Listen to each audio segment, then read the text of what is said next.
to see if they can do it. So let's go ahead and talk about what they have in their lineup available. Jackie Chan has the Rogue, Kripparrian has the Druid, and Firebed has the Paladin. Yeah, well, Kranich will be playing his Warrior, Reynad playing Paladin, and Pathrep playing Rogue. The way these classes got set, each of the teams had to divide all 9 classes in groups of 3 between the players. They had to decide which of the various formats they wanted to assign that class to.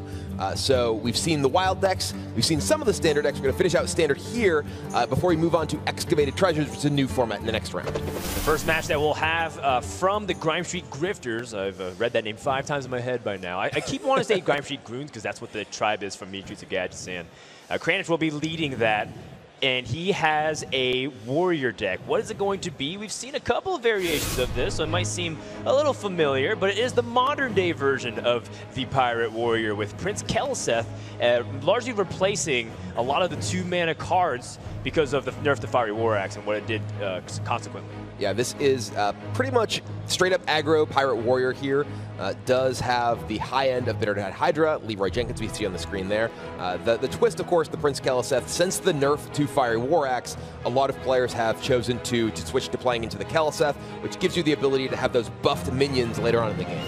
And representing the Jungle Giants, but of course it's a team effort, is Jackie Chan. He'll be playing the Rogue. Now, Rogue has definitely had some powerful decks in Standard, and primarily through the nerf of Fiery War Axe and a couple other cards as well, Hex being one of them. We've got to see Rogue really come to the limelight here. And this kind of version of the Rogue is a little bit old school. We have the Prince of Alinar, which is actually completes our set of princes from Knights of the Frozen Throne's appearance. And it's a pretty underrated card, in my opinion. I do think it's really funny how when Knights of the Frozen Throne is first revealed, people were talking about, oh, I really hope I don't open any of the princes. And now you see every prince being played in competitive decks in some capacity. 2 of them in this particular deck. Yeah, they call it Royalty Rogue or Prince Rogue. It depends on however you want to cut it. But the most important thing is the tempo it wants to generate. And in true Hearthstone invitational fashion, the team that's on the coin gets patches in their opening hand. Will probably mulligan for a different card here. All right, well, this is a very fast and furious matchup. Both of these decks are looking to get in the board quickly, get their aggression going. Pretty weak opening after the mulligan for Grimestreet Grifters here. No 1-drop and no Prince Keleseth. You can say, oh, no 1 or 2-drop. Well, you're pretty unlikely to have a 2-drop in a deck that only has Keleseth. Right. So Grimestreet Grifters will try to see if they can explode in the mid stages of the game, while the Jungle Giants, they have the ability to explode like crazy at all stages of the game, primarily because of how strong Prince Keleseth is early and how they can scale into the late game with Bone Maker. Well, speaking of bad opening hands, the Pirate Warrior deck just drew patches on turn 1. Oftentimes when you're playing a deck that has a couple of pirates, you draw your patches before you play a pirate. It's like, oh, okay, that's going to happen every now and then. But when most of your minions are pirates, it's a little bit worse. Let's hear what Grimestreet Grifters are going to say about the misfortune.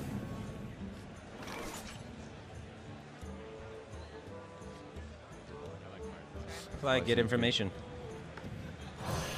If it's Pirate Warrior, it should kind of make it known like now.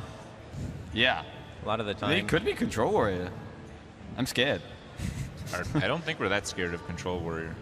We don't have Karen, so we're a little worse against it, but we're still just like, most of our cards are minions, and Control decks struggle at removing every minion, especially when a lot of our minions hit for a lot of damage. So if they leave something up, we'll always have burst potential. Like, it should be fine. Control Warrior is like a tier 4 deck on ladder, so it would be very odd if that's their deck. Tier 4, that's pretty generous. Yeah. I mean, there's upgrade Southsea, trade Southsea, save the charge. But, yeah, I agree with Hero Power. Do you guys want a Hero Power? Yeah, we're not going to play Cultist I on feel 3, like, are we? I feel like Hero Power, yeah. Also, even though you're playing like upgrade next turn, then probably you can just keep all the yeah, you're right, powers. You're right. Yeah, so okay. Sure. This is too bad. It's too bad. I'm not worried. Well, it looks like Grimestreet Grifters, their morale's a little low. You know, drawing patches, we kind of talk about how devastating it is. They're trying to see the silver light, though. One of the things that Jungle Giants is confused is that if this is Pirate Warrior, this is one of the slowest starts you'll ever see. One of the things that is true about Pirate Warrior is that it doesn't have to have that blazing start in order to really start taking over the board. If you do get even just a Bloodsteel Cultist on your upgrade, you can start picking away your opponent's minions. If you get more upgrade effects, that Rusty Hook becomes a very scary weapon. And we're talking about explosive potential with Pirate Warrior, Beardtide Hydra making its way. It can really catch up the deficit in damage that you missed for the first few turns very quickly. And also, I find it kind of amusing that of all people to be looking for the positives in the bad hand, it's Raynat saying, you know what, maybe it's not so bad. And Grant's like, oh no, we're really unlucky. Honestly, I just wanted to listen to the mulliganing to hear Raynat complain. You know, at this point, actually, he stops saying things. He just nods very slowly. Fair enough. Fair enough. Well, more pirates coming in. So here's another thing that has an opportunity for the Pirate Warriors, that sometimes you can go so wide immediately, and because he has a lot of chargers, maybe some ways to pick apart the board with upgrade weapons and hit soft or smaller minions. Rogue can't deal with a very wide board as easily without a lot of big tempo cards like Backstab SI. And the Jungle Giants, you see them laughing and celebrating over the fact that, oh yeah, you are Pirate Warrior, your draw stinks, and you did not get Patches out of your deck. Yeah, they know Patches is in the hand, so they're kind of chuckling. Things are coming up Millhouse here for Jungle Giants so far. Now, the thing about Jungle Giants is that they have a lot of small things, and that's okay for now. The real power of the Rogue, though, is when you start hitting things such as the Vile Spine Slayer, when you start setting up for Bone Mares, or even bigger swings than that. You can close out with big bursts. You saw a Cold Blood attached to Elemental, for example, but you have Leroy Jenkins as well. So there's a lot of game-ending opportunities for this Rogue deck, too. And also, as we mentioned, the Rogue deck does not necessarily deal with wide boards all that well. Neither does the Warrior. Yep. The Warrior, especially once you get to the mid-game, is using big swings like the Bittertide Hydra, which against a bunch of small minions can really be dangerous because you take so much damage from them all attacking in. I mean, look, how many times have we seen this before where Bittertide Hydra comes onto a wide board and it's like, well, I have an 8-8, but my opponent just kills me because he deals 12 damage by trading 4 of his minions on the board. And look at the pressure coming out from Jungle Giants. I like it. Trying to take advantage of the fact that it's very obvious your opponent's saving Patches for some reason. Your opponent didn't play Patches when they had 1 mana left, didn't have a good trade. They have to be setting up for a 3-mana pirate with it. And now Grimestreet Grifters, they have the opportunity to play the Patches plus Bloodsteel Cultist to guarantee that upgrade, which will allow them extra swings with this weapon. But these are all 1-health minions anyway, so the upgraded attack doesn't matter that much. Yeah, and it's so interesting that the Pirate Warrior usually hates its hero power in so many cases. When Sir Finley Murgleton was available through League of Explorers, they put that in the deck so they can replace it because literally anything was better than the Warrior hero power. But maybe in this scenario, they might want to start utilizing that later in stages of the game. This is not what you want to see if you're Jungle Giants, though. Double backstab. So they have great tempo turns, again, maybe for 1 or 2 more turns. But if they whiff again, the momentum's going to turn against them because they don't really have much substance past these 2 minions here. Well, they seem to be debating exactly how to navigate this. Let's hear what they have to say. I don't think so, yeah. Oh, really? We're never trading the Elemental in because of South Sea Captain, right? No. No? I don't think so. Yeah, I don't think so either. Well, their weapon is always going to be big enough to kill it off. Their Patches is gone. It's a valid point. Yeah. I like trading the Patches. I like the Patches. Yeah. I don't want to have to worry about Galaka or something. Yeah. It's like the amount of advantage we get for a buff from our captain isn't worth the risk of them running a Galaka. Even though running their Galaka is unlikely, I like our very positions. likely here we get Korkroned. Yes. Which might be unfortunate if we draw badly. I mean, most of our deck is good. We are out of stuff. We just need not Shadow some Step. Scale Beans. Yeah, not Shadow Step. This is good. This is very good. Yeah. 3, 6, 9, 10, 11, 15. We're 3 off lethal. Damn it. We would have got the cut. Okay. So. Backstab SI, everything face. Yeah. Even the 1-2? Even the 1-2. I mean, you can kill the 1-2 with a weapon. I mean, wait, we can get him to 2 if we attack into the Hydra. With everything? With everything. I don't get think him to 2 HP. You want to hit weapon into the Hydra as well? Well, that makes it so he can't weapon into the guy no matter what. He can't even armor up and weapon if we get him to 2. All right, so we backstab SI and then face tank the Hydra? Yeah. We just dunk everything in the Hydra. He has to armor up to use the Hydra. This guy's tough. It's a little scary if he can like Korkron our thing, but like we get heal on the table, so 4 to the face. Oh, you want to hit with that weapon? Yeah. Yeah, weapon that Hydra. Let's get sick. There. Take 4 goes to the face every time. Yeah. Now this 1-2, do we trade or send it face? I think we trade. Send it in. Send it in the A3, yeah. A3, yeah. Nice. He has the armor up to use the Hydra, and he can't use the weapon. Yeah. I dig it. That hurts. That's a lot of damage from that Hydra. And we're talking about that even just a couple turns ago. Beartide Hydra, fantastic if you're able to win the board, but Pirate Warrior was passing for the first couple turns of the game, and now it's the downside of you playing this 5-mana 8/8 Hydra has bitten Grimestreet Grifters to the point of no return. And we also saw the value in part of the Prince Valinor there. They're able to just use their hero power very recklessly, punching into the Hydra. And there we see the Grifters go out in style, hitting the Valinor and just getting themselves killed by the Hydra. And I love this spot from Prepare, just saying, you know what? Just kind of force the issue there. Don't even give them a single opportunity to swing the board and maybe hide behind a couple of Dread Corsairs, maybe taunts, and then lock us out of the game with like a big giant minion. Don't even give them an opportunity to really utilize their weapon in any capacity. So great teamwork coming out from Jungle Giants. And it seems like the rich are getting richer as Jungle Giants is one game deeper into securing a spot for day number 2. Yeah, they are currently the only team outside of the Chillblade Crusaders to have picked up a win. They have 1 treasure so far and shooting to get their 2nd one in this match. All right, well, if you're not familiar with the Jungle Giants, we have a little piece to get to know them a little bit better. Well met. My name is Firebat. I'm 21 years old, and I'm from Detroit, Michigan. My name is Crip. I'm 30, and I live in Toronto, Canada. My name is Jackie. I'm 22, and I'm from Nottingham in England. I play Hearthstone 5 hours a day. Play Hearthstone 4 to 5 hours a day. I play Hearthstone too many hours a day.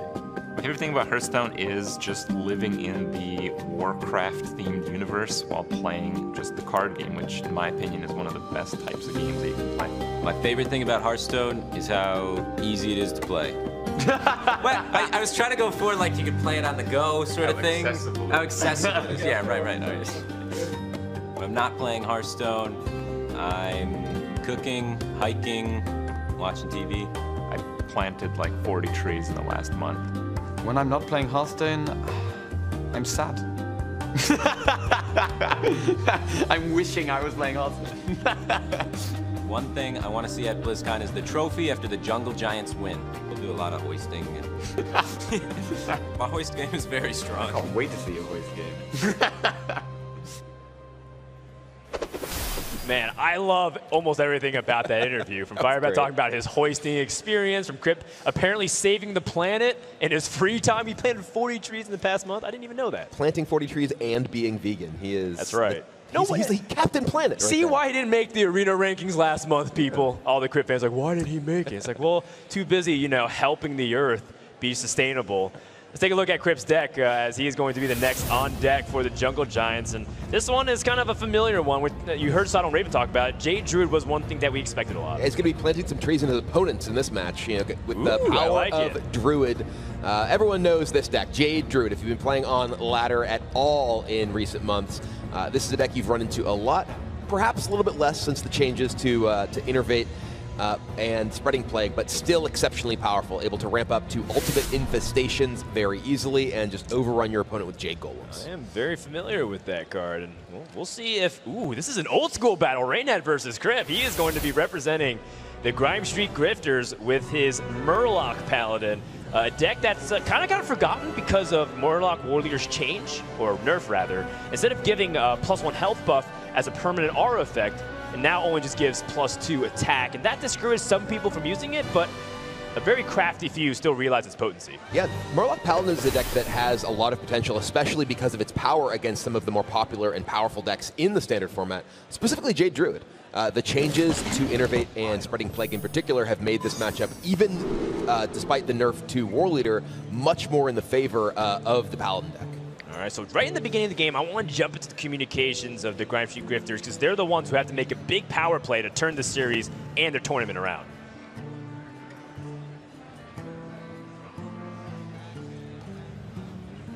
It's fine, but like just playing. It's really greedy to ask her something better than that. Like it's like only Rock Pool Hunter. The other 28 cards are worse. I don't know. Okay. Just keep both. Safe. Especially since last game we drew pouches. Might make sense. Okay, this is a curve. Yeah. Watch him Wait, play did Blood Sail go. Wait, what did they keep? I don't know. I wasn't watching. Oops. Oh, yeah. Jade Druid and Playing it. Yeah. Yeah. We have to. So I think Redemption's usually what I take in this matchup. You agree? Yeah. Other cards are usually here, so Redemption.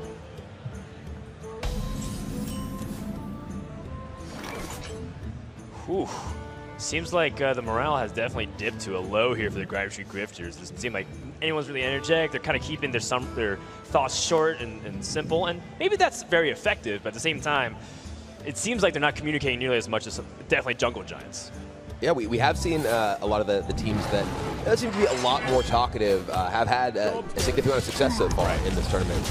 And perhaps Grimestreet Grifters, as you mentioned, maybe there's morale's a little bit low. Maybe Reynad is his salt is it's interesting. Flaking off on them. It feels like Grimestreet Grifters are kind of dependent on Reynad to be the cheerleader because Kranich seems to be like very neutral to slightly pessimistic, and Pathra is just focused on the game, and Reynad has to be the person bringing up the morale. It's definitely an interesting role reversal. That is a dynamic that I don't think anyone would have expected. Yeah, that's definitely the plot twist at the end of this movie. Meanwhile, Jungle, to be fair, also, Grimestreet Grifters didn't really have that fairly complicated of a play. They have two Murlocs they need to coin out and play, and right now it seems like a lot more discussions going on. And let's go ahead and tune in right back and see if they're talking more. So I think this is like more likely to be good on average. Yeah, Kodo is fine. Yeah. We don't really have a way to do 1 damage anyway. So. We also have like no minions, like unless we play like Wall Leader. If they Blossom, I think we Rallying Blade. I really think they have Wrath and they're saving it for the War Leader. Yeah. Oh. Okay, so do we Yeah, I'm not even gonna think about it. I'm just gonna Rallying Blade, and then on turn 4 we could play the Getaway and the War Leader. Okay, would you? All right, very straightforward now, and I think things are actually shaping up pretty well because Jungle Giants had a little bit of a weak draw. They didn't really have anything on turn 2. They did have stuff to do on turns 1 and 3, but that's not really what you want to be doing. Mind control tech is so much better after the Murloc Paladin setting up a big board with Cobalt, Scalebane, and Finges. Yeah, crucially, Jungle Giants has missed any kind of ramp, so they are playing totally fair with their mana generation this game. Which means, the travesty. Yeah, well, which means that when you're going up against a deck that is much more generally efficient than you on the board, it can be very difficult for the Druid to keep up. Grimestreet Grifters now actually has a lot of options this turn. Let's listen in to see how they navigate them. Really? There's.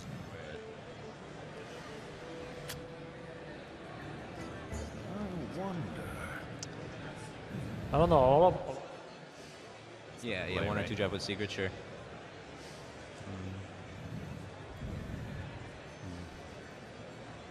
No ramp, dude. Brutal. Kings. Well, that's a good swipe. Is it? No. No? It's the best we got. But typically not great. I didn't mind it. It's better than the alternatives for sure. I mean, the other alternatives MC to Crawler, but what is their turn 5 play? Kings again, probably. That's probably why they weren't happy at the start. Probably. They have to have like other buffs or something. They play Scalebane in Murloc Paladin? Scalebane is sometimes in there with the Curator package, sure. If they play Scalebane, I mean, we played Behemoth. It's not like going wide is going to save us. We need to get a swing out of our cards. We missed ramp. We're in an unfavored position for sure. Jungle Giants not only paying attention to the game, but also trying to see the body language, right? They said, oh, they must have been unhappy about something. Can we make a read on it? And remember, this is a closed decklist format. In a lot of broadcasts you see, specifically on the Hearthstone Championship Tour, very open decklist. You're able to play around a range and really calculate percentages on things. This is closed decklist, so you can surprise people with packages or maybe not having certain things as a surprise. Yeah, and we heard Jungle Giants mention, oh, what's their 5-drop going to be? And for Grimestreet Grifters, while Cobalt Scalebane is a very powerful 5-drop in general, it is much more powerful if you already have a board. So the swipe from Jungle Giants last turn ended up making this Scalebane a lot less effective than it otherwise could be, and it sets up a very good Jade Behemoth. Yeah, Grimestreet Grifters doesn't have the optimal turn 6 play. Usually the Spike Ridge Steed is a really powerful way to cement the board. But without the Skullball Scalebane giving buff, it's pretty much just a very flat vanilla minion. And Grimestreet Grifters will have to decide how they want to pick apart this board and set up for the future turns. Redemption is a pretty powerful tool, specifically against the Druid if they force them to hero power, since they've seen their opponent's inability to Wrath very efficiently. But Jungle Giants did pick up Wrath, so that is an opportunity for them to use their mana, even though, ironically, their hand's pretty awkward. Yeah, a big point here for Grimestreet Grifters is trying to figure out how to maximize their next turn with Bone Mare, because they want to ensure that they're able to get a Bone Mare target next turn. So here I imagine there's a very good chance that they try and set up secrets to try and maximize that, rather than just trying to punch through this Jade Behemoth, which you can only do pretty inefficiently right now.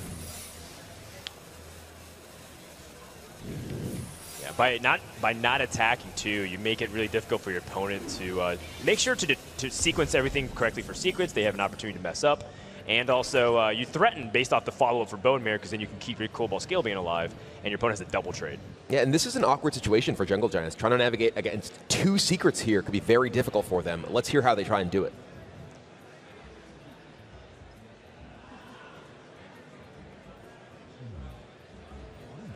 Do we want to hero power against her? How much mana against Noble Sack, I mean? 3, 6.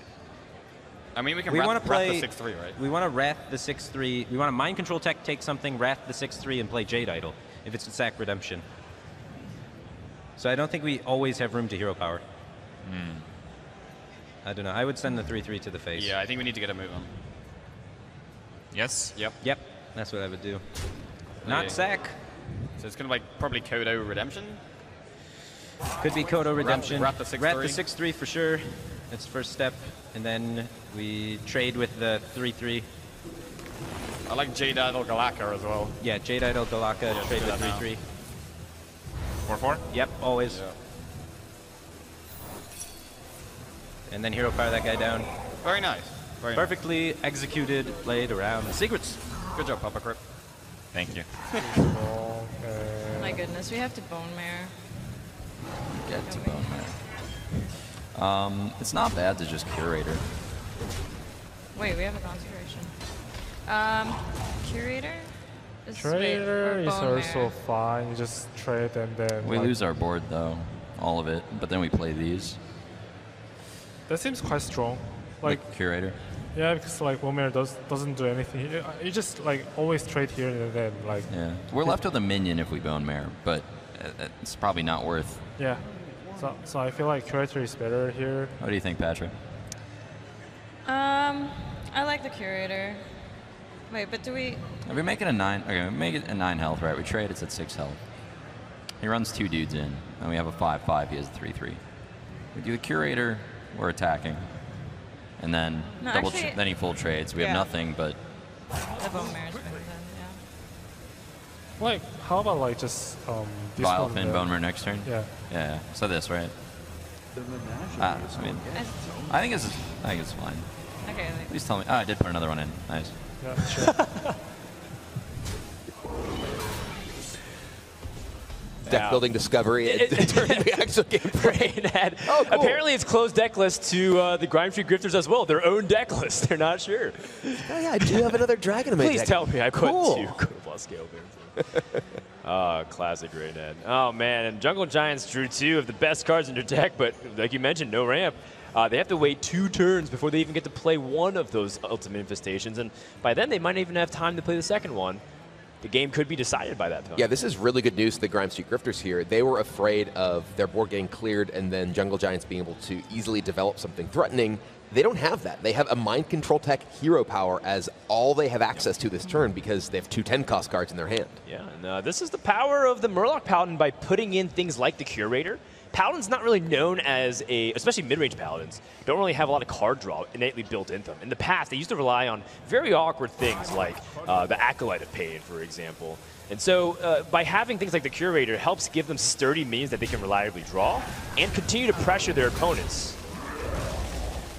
And now Jungle Giants has the weakest turn that you'll see from a Jade Druid in quite some time here. If they're not playing this micro-check, they are full passing on 8 mana. Wow. And now Grimestreet Grifters, they get to spend the Bone Mare turn they were talking about if they want. Yes. or have, frankly, a lot of other options with a bunch of Murlocs plus the Scalebane and the Megasaur. Let's hear what they're thinking of doing. Then what do you play? Like, Play the I MC. feel like Cobalt is fine, but like, then you just have to like overextend here. So. What do you mean overextend? I mean like. For Plague, right? That's yeah, bad for because Plague. of Plague. Well, we're gonna have 3 minions, and 2 of them are gonna have a lot of attack. Okay, so then Cobalt and what? Like Galaka and Galaka. Bylefin. Yeah, sure. Seems fine. Because like those minions are like buffed then. Yeah. We could also just only play Galaka. It's better against Spreading Plague.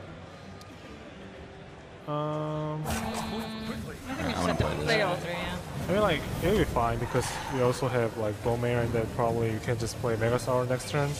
I mean, like, anyways, you can just buff like minions and then like kill plagues. So which one are we buffing with the Bone Mare? Depends on what he does. I mean, I think they are going to play their Plague. Yeah, MC Tech would have been sick. Never mind. I mean, it's the only option, right? Okay. Yeah. Yeah. Play from Jungle Giants, pretty straightforward when your hand costs 31 mana and you have 9 mana crystals to use. So Jungle Giants not really much to do in this position. I also, you know, again, got to give the nod that every time Jungle Giants plays, they're peeking. Crypt played the card, but immediately peeked over to see Grimestreet Grifters' reaction. If they're happy, that means that they might have something they give away. Or perhaps if they're sad, that might tell something about their hand. Yeah, and often when you're playing an individual tournament, it's easy for someone to keep a poker face. But when it's 3 players who are all trying to communicate, it's much harder to conceal your reactions to the things that are happening in the game. True that. I mean, Jungle Giants are looking at each other and also on the other side of the tavern a lot more. And Grimestreet Grifters seems like they've never broken eye contact with the screen, just constantly looking down and focused on it. And they've been talking about setting up its Bone Mare for a while, and we know that Jungle Giants, you heard it from Firebat, we need a swing turn. We need to decisively lock them out, and we can't just like try to get Mind Control Tech for bare minimum value. We need to Mind Control Tech, play Spreading Plague, or like Mind Control Tech swipe and swing the board. All right, well, they're still not going for the Bone Mare. Ends up with a powerful turn with this Megasaur. Oof. And this is very tough for Jungle Giants to deal with. Yeah. They didn't have a Spreading Plague last turn, which Grimestreet Grifters clearly picked up on. Oh, and a now, great spread of the damage, too. So that way Jungle Giants can't effectively eliminate all the threats in one. If it buffed, say, the Bylefin Inquisitor, that would have been an easy snipe. Yeah, now Ultimate Infestation, clearly a powerful card, but what do you remove with it? You remove a 1-drop, obviously a very buffed 1-drop, but you're still leaving 17 damage in play? Right. With only 20 life, so you might as well be as good as dead to a lot of cards that Murloc Paladin has. This was an excellently set up from Grimestreet Grifters, and you can hear that they were accounting for a lot of possibilities as well. Like, well, you know, they didn't play anything on turn 8. Do they have Spreading Plague? What's the best board to set up for our Bone Mare in tandem with that? Can we close the game in 2 turns to make sure Ultimate Infestation doesn't swing the game? Let's go ahead and listen into what could be the last turn here of Jungle Giants' game. The rest Those are not awful. very good. There we go. Hey. That's good. Oh, Raynet's smiling. We're dead. We're totally dead. Okay. Sure. Maybe not. Nah, he's going fast. We're dead. Yeah, we're dead. Bone Mare. Yep. Super dead. Ah, well. Damn. You do what you can. I lost to Raynet. This sucks. Yeah. I guess we should have tempoed MC Tech. Wow, it seems like Jungle Giants took that loss personally. Well, you know, we talked about how this was a match of sort of Hearthstone from ages ago, Crypt against Raynet, and it looked like Crypt did not want to lose that one. Yeah, good job by Grimestreet Grifters. And now we go to the ace match of this best of 3. And we will find out who will take the series when we come back. More Hearthstone Invitational right after this. Don't stray too far away from the fire, my friends. There's more tales to tell at the Hearthstone Invitational!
everybody to the Hearthstone Invitational 2017. We're currently tied 1 game apiece.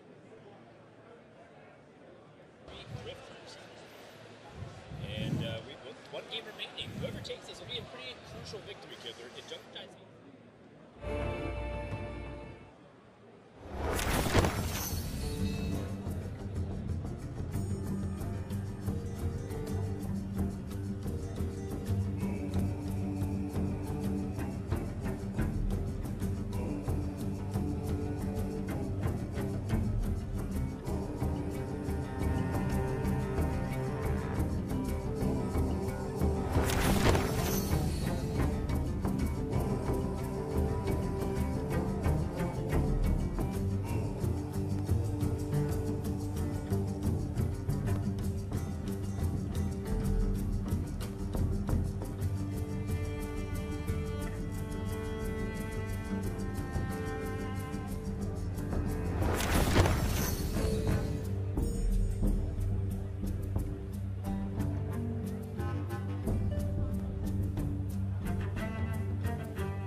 Take 5 with Team 5.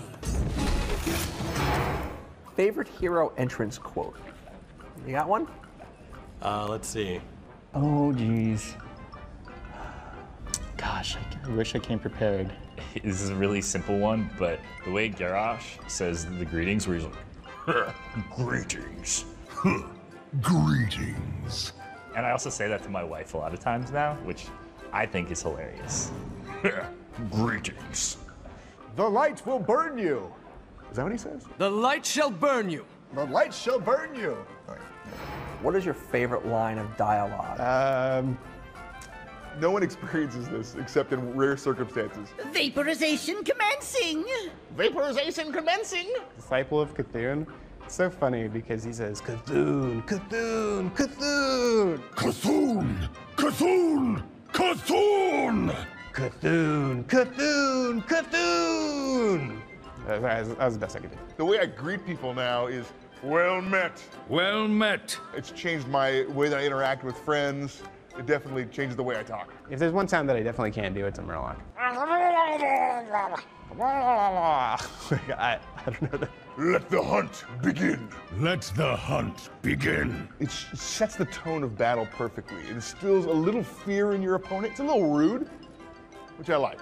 Ragnaros is a really special one, like, by fire be purged. By fire be purged. Probably Mysterious Challenger. Who am I? None of your business. Who am I? None of your business. You made me growl like a demon. Thank you. What's your favorite Innkeeper line? It's I don't think I can do this one, but it's the legendary. Like I think it's everyone's favorite Innkeeper line. When you open a letter, like, "Wah! Legendary!" Like everyone remembers that line. I just totally butchered it. Whoa, legendary! Wow, give me a Chilean sea bass.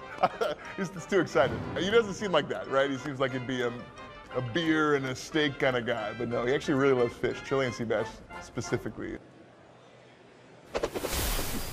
Welcome back to the Hearthstone Invitational. I haven't seen that video in a long time, and it's just fun to, of course, dive into the Warcraft or the Hearthstone lore in tandem with Warcraft. And I can't wait to see what's going to happen, of course, with Kobold's upcoming expansion. It's going to be really fun to see what they've got. So if you guys are at BlizzCon, of course, make sure to stop by the Hearthstone Tavern, one of the busiest spots. They've got music. You can meet some devs and also play some Hearthstone. So it's going to be a really fun time. And if you guys are joining us just now, we're currently tied in a series, 1 game apiece, with the Grimestreet Grifters and the Jungle Giants. Winner of this will go backstage as the victor. Yeah, and this is a pretty key match because in order to really stay alive in the tournament, the Grimestreet Grifters will need to win this match, I believe. I believe if they lose this one, it could be very difficult for them to actually make the next day. Difficult, but not impossible. Not One team it is has true. to be last between the Grimestreet Grifters and the big-time Buccaneers. Take a look at what's coming up here for Patra, who's representing not just the Grimestreet Grifters, but also Asia Pacific and New Zealand. She was one of the main members of the Hearthstone Global Games team. And the package that you see here in the Miracle Rogue or the Temple Rogue is something that I like a lot, which is Cairn, Barnes, and the ability to follow up on sticky minions on the board. I really like the late game package. It almost becomes just a straight up mid-range deck at this point. People used to categorize it as aggro, but I like the more mid-range centric. And Firebat is playing the Murloc Paladin. We just saw Reynad pilot to a win in the previous match, though this matchup is a lot worse for the Murloc deck. Playing against Jade Druid, you get a lot of time to get your Murloc synergies online, whereas against Temple Rogue, you're fighting against backstabs, you're fighting against the Rogue hero power. Lots of things that can break up your Murloc synergy. All right, well, let's see what happens in Game 3. Can Jungle Giants go 2-0 and join the Chillblade Crusaders in day number 2, potentially in the finals as well, if they're able to close it out? We'll have to see the game scores and the treasure scores at the end of the day. Now, the opening mulligan does tend to seem that the Murloc Paladin has a better start. You know, Rockpool Hunter, one of the better things, and also Rallying Blade seems to hit most of the Rogue early game threats as well. So definitely a good mix of options there. Grimestreet Grifters, though, their hands looking kind of awkward because it requires a lot of combos in order to really get it going. Yeah, and Grimestreet Grifters, obviously playing Rogue, would be much happier to have the coin. In this instance, the coin does a lot to enable SI Agent, Vilespine Slayer. But instead, they're going to have to try to find other cards to turn those on early on. Yeah, I mean, Jungle Giants' debate here is pretty much if they want to keep the weapon. I think it's definitely an ideal tool to have in matchups, especially one that is so board-centric early on. Murloc Paladin is very bad at fighting behind the board. You've seen a couple of them put in Consecrations, but in Firebat's list, he doesn't have it. And it's a very common thing that you just, once you win the board back from Murloc Paladin, it's almost a game over for you. All right, well, the Swashbuckler from the Grifters, hey, gets them a Murloc. So both of them are playing Murloc decks now. There you go, Murlocs, Pirates, Assassins. Oh my. Yeah, it's got pretty much an eclectic group of personalities, very much like this tournament in general. Jungle Giants picks up Hydrologist, so that's another option they have at their disposal, because right now, it seems like anything they put out will just die to a guaranteed hero power from your opponent. It's true, though, your opponent hero powering and then losing their 2 1-drops, or either their 2 pirates, is pretty important here. Okay. Coining out the rock pool forces your opponent to play reactively rather than develop their own board as well. I like it. Oh my goodness. And this actually makes the fact that the Rockpool Hunter came down a big deal, because if Grimestreet Grifters decide, okay, I want to get Keleseth online as quickly as possible, they have to forgo killing the Rockpool Hunter. Yeah, that is some spot-on analysis, Kibler, and it seems Grimestreet Grifters has to struggle with exactly that, and Jungle Giants on point. It's just complicated a little bit, and as a result, sticks a Murloc, which helps guarantee this Rockpool Hunter. And I mean, that curve for the Murloc Paladin was good from the beginning, but also Rogue's piecing together quite the hand as well. Keleseth on 2, can't be understated how important that is. Yeah, it's extremely powerful, though it is much more powerful if Patches is still in your deck. The fact that Patches is out of their deck means that the Grimestreet Grifters now need to actually draw cards they can play in order to get value from the Keleseth ability. For instance, they'd love to draw a Tar Creeper next turn, something that they can play on curve, that they can take advantage of the Keleseth buff immediately. Otherwise, they're still sort of giving up some power here by having played the Keleseth, and they could fall behind in tempo. All right, well, let's go ahead and start tuning into the teams. Grimestreet Grifters has to win back this board, but if they do, they have an opportunity to potentially swing the game. Oh, that did not work when I tapped it. Because your hands are tiny. Deckhand into 3/3. Yeah, but we want to run both of the minions in, so don't take an extra point of damage. Yeah. Yeah. Nice. Easy. All right, you guys ready for this, Karen? They think they got cheesed when we drew Kelset. Why? What were their reactions? I don't know, despair, disappointment. Only weapon. But when we play Barnes, Okay. Barnes into. Reynad is trying to ask Patra for the alley-oop, but she just won't give it to him. She's like, "Oh, what's gonna happen when we play Barnes?" And Reynad, he's got the most witty one-liner prepared. She's just like, "Okay, we'll play Barnes." Anyways, what are you done? I just love the shutdown there. I also love that Reynad is focusing on just causing his opponent's misery rather than what the best outcome would be, what the best play is. Just, we're just going to make you guys hate your life. It makes sense because his favorite class has always been Warlock, and it's the Void that has just grown. There's no happiness, only darkness that continues to grow and consume your opponents. Which is why it was so ironic he was on Team Light. Well, yes, and that was, and Crypt too, of course, considering that he is the Salt Baron as well. Lots of irony from October Brawl. Jungle Giants just going for the Hydrologist. Just happy. Setting up the weapon isn't exactly great because you know your opponent's capable of the Barnes, and this sets up a Murloc for the War Leader, but here we go. This is the opportunity that Grimestreet Grifters were talking about. I want to tune right back in and listen to what they're saying. But like decently strong. I was really excited to skillfully recruit them with Barnes, Same, but but I think that Firefly draw changes it. I think we go Firefly SI now, because even if it's... I agree too. This 2-3 is pretty good here. So yeah, it's just more stats. Like, should be Redemption or Kodo. This guy's toast. All right. All right, so. We could swing. I don't think there's a reason to do it this turn over next turn. Yeah, maybe we can do it next turn. Yeah. We would just pass back. Just pass. Just in case it's not Noble Sacrifice, we want to make sure we're hitting a minion with the dagger. So it's Noble Sac or I for an I. It's not, it's not Getaway Kodo or Redemption or Repentance or I for an I. So, yeah, I mean, it must be Noble Sacrifice, right? There's no other.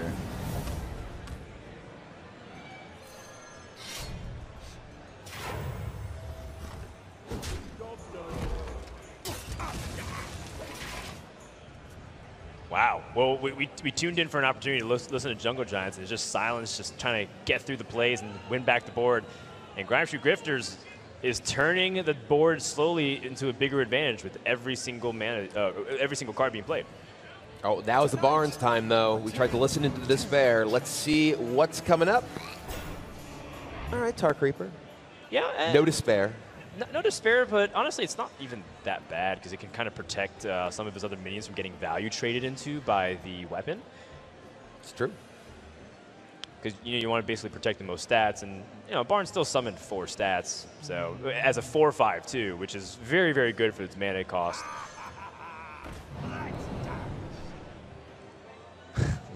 So one of the things about Kel'Thuzad is that it doesn't buff anything in your hand. But it actually, the fact that Swashbuckler gives you light in the darkness to buff something in your hand actually ends up working out okay. So everything is on point in terms of the theme. Jungle Giants is setting up for a big Cobalt Scale game play. It's still going to look awkward because it looks like Rogue is going to be able to dictate the trades. And they've caught on to the secret as well. That Noble Sacrifice basically didn't do anything. Well, it does protect the Murloc here, which can just trade into the Tar Creeper at least. Okay. Ooh, Finja is the draw for Jungle Giants. That is a card that can really help swing back the board in their favor, especially in combination with a War Leader to buff the additional Murlocs. Huh, yeah. I mean, Cobalt Scalebane looked like pretty much the play the previous turn. But now, perhaps something else different. I'm trying to think about how good the Finja here is in this position, but they don't have a way to guarantee the buff. But at the same time, the opponent still has a bunch of small minions left, like a Swashbuckler. So you can kill that, play a big wide board, and then Rogue can't sweep everything up at the same time. I have to say, I'm kind of distracted by the fact that Crip is currently the shortest person on Jungle Giants. Well, listen, man, as much as we require every member of the team to stand up, Crip, it's actually kind of a miracle that he's able to travel, considering that he was in the hospital not too long ago. So we're very appreciative that he's able to even come out here. I think he heard you. Did he? He was just looking up. I was saying nice thing. A nice shot of some fans. Patrick's got some fans. Don't miss Lethal Mom. Is this a misconnections here? Patrick's daughter came to see her at BlizzCon? I don't think so. I don't think so, but It's more of a metaphor, if you will. So I did not know Pather was a mother. All right, Light in the Darkness, Spellbreaker can be very powerful against the threat of Spike Ridge Steed out of the Murloc Paladin deck, and that is the pick for Grimestreet Grifters. It's actually kind of an insane draw. Like the Silence is a big reason why Silence even came back in the meta during Journey to Ungoro was from the Paladin class. Spike Ridge Steed, Tyrian Fordring, and now even Bone Mare is definitely a worthy candidate for Silence. And the Tar Creeper here is a very important draw for Grimestreet Grifters because it does protect all of their small minions from this Finja. And Jungle Giants now, they don't really have a particularly exciting play this turn and are really getting pushed around by the superior board presence of the Grifters. Right, and what we're talking about, Murloc Paladin lost the board, and now they just kind of play catch-up. And I'm looking at what's going on right now. I think Jungle Giants might be just straight up dead. If Grimestreet Grifters draws a little bit of extra damage. They're very close. Tar Creeper only becomes 2, so they'll have 2, 6, 8, 14, 15. Because the Leroy is buffed, right? Oh, yeah, sorry, 16. So 16 with the dagger. So yeah, they are, in fact, 1 damage off lethal here. SI Agent, they do not have the mana to use that plus the Leroy.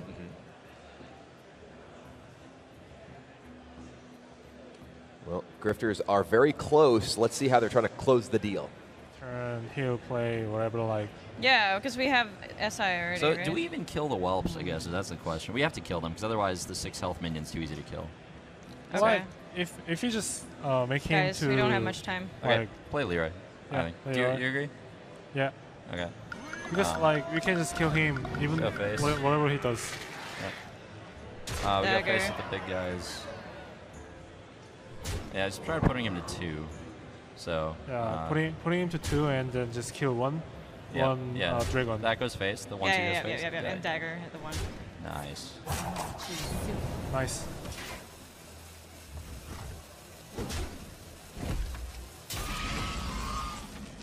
This is looking like Jungle Giants' last turn here, and even though they were up 1-0 very early on, I think Grimestreet Grifter has made the complete comeback. Yeah, with that SI Agent in the hand, the Grifters have the 2 damage they need to finish Jungle Giants off. No healing available to Firebat here. He's going to dig for something to find a way out of this, but there is no escape. I mean, yeah, the Finja can draw Murlocs, but I'm not remembering a Murloc with Taunt or Poisonous. Well, Taunt doesn't do anything. There's just an SI Agent waiting in the hand. Yeah, you're 2 right. damage to the face. It's going to end it no matter what. And yeah, the Jungle Giants recognize their game is lost, and it will be the Grimestreet Grifters who pick up their first treasure of the tournament. And a nice group hug and smiles all around.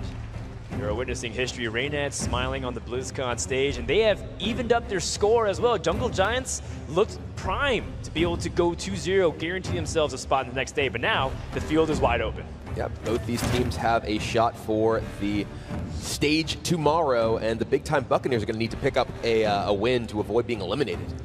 They've got quite the underdog story, because no one from our caster roster picked any of the Grimestreet Grifters to do well, and now they're within striking distance to potentially even challenge the top spot here, taking down Jungle Giants with their treasure. Raven is waiting with our winners for a couple of words.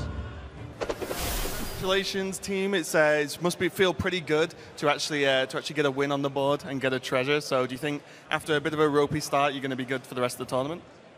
Yeah, we just have to win our next game, and we should be set on to day 2. Okay, and about the next game, it's going to be Excavated Treasures.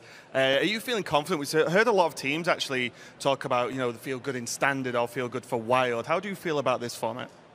We actually put the most effort into Excavated Treasures, and we think that's our best format by far. So we're feeling confident. Okay, nice. And were there any ropey moments in that game? Was anything a little bit scary for you? I think it was one of the first series we saw go 1-1. Well, yeah. Every game was pretty tough, and like we had to make decisions, and like it was pretty hard, but like we just did it. Yeah, it was definitely a lot of fun watching you. So congratulations again, guys. You can get ready for your next match. We're going to go back over to Frodan and Kibler.